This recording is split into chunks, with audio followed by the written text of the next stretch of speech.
I'm going to read two of my poems because I don't think I can do 3 in 5 minutes. So this is part of a collection I'm working on called Names and Dates. And it's kind of self-explanatory what it's about, so I'll just go from there. So the first poem is called Delilah. The hair is the first thing to go. 2 days after his departure, the stylist tightens a black cape across my clavicle, ties strings in a neat bow at the nape of my neck. She assembles her arsenal, scissors and razors that gleam white in the bright salon lights lining the walls. In the mirror, her reflected eyes meet mine. What do you want? Shoulder length, 8 inches lopped, anything but this. She begins cutting carefully, carving small talk out of spring air. In my ear, the crisp of shears is the same as my scissors cutting cardstock for our invitations. Each snip sends wisps of gold to the floor, falling in a spiral like the propeller-shaped pods that clutter Cedar City sidewalks every springtime. He would scoop them in handfuls, twist the stems like tops, and send them flying, tiny helicopters. When I laughed, he would send a battalion of pods to ambush the ants congesting the sidewalk cracks near my apartment. Where do you wear your part? Her voice brings me back. I study the line creeping across my scalp. I don't remember. I guess they're right, and she begins the layers. I imagine her cutting strands like flower stems at an angle to best soak up water in a vase. A month ago, he gave me roses, pink, fat blooms with ruffled petals. I snipped the stems at an angle and dumped them in a vase I found above the sink. Soon the bouquet hung bulbous, stems curved like shepherd's hooks. Mom tied the bunch with string and hung it in our living room to wither in winter sunlight. When she cut it a week later, petals dry as fall leaves slipped from the choke and crumbled. I grew my hair for the wedding. Pictured soft fairy curls garlanded with cabbage roses, pearly eyes, floral organza dress, even songbirds. For a day, I would be Rapunzel. But he fled. 16 hours on a motorcycle, cruising past mountain meadows and crack-ground deserts. 5 years obliterated with the click of a mouse and the rev of a rebel engine. My hair, once heavy with tangles and knots, now skims the curve of my shoulders. Hair litters the floor like grass cuttings. I feel biblical. And the next poem I have is called Lilith. There's a B in So Lilith. You cast me out of your garden like a gnat whose body you pinched and flicked off your skin. You sip nectar from hollowed wood goblets and laugh, your belly full of nuts and seeds, but no fruit. No fruit, not yet.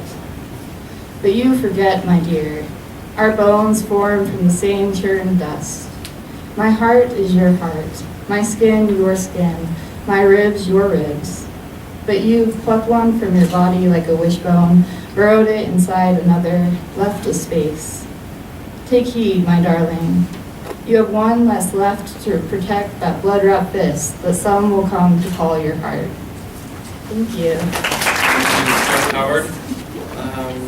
I'm reading poetry. This is the one that I'm reading is called A Paradel for Marin.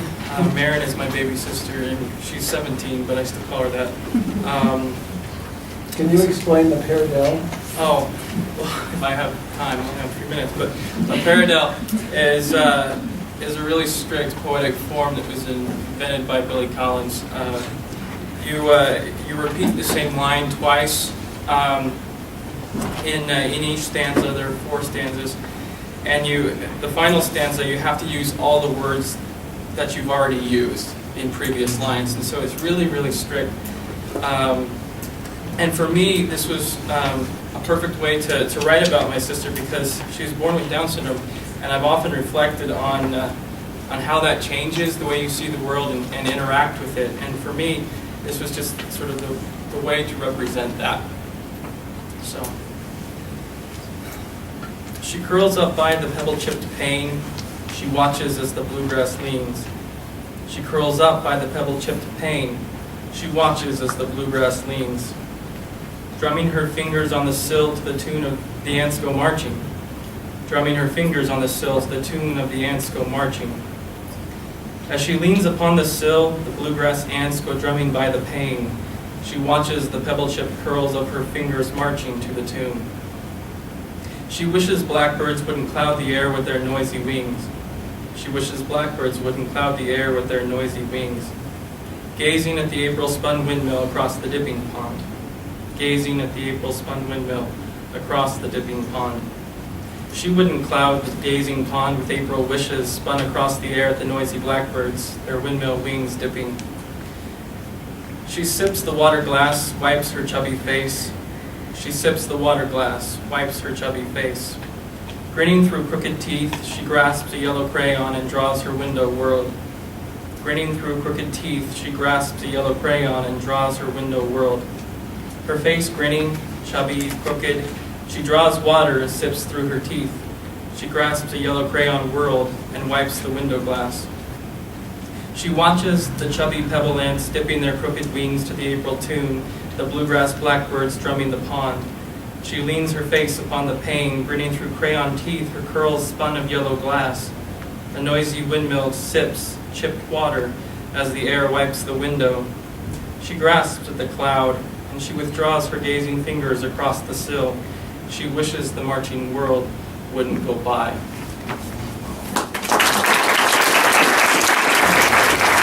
The center is my first one. We had an assignment to write a poem based on the movie Postino, which is an Italian movie about a postman who starts to write poetry.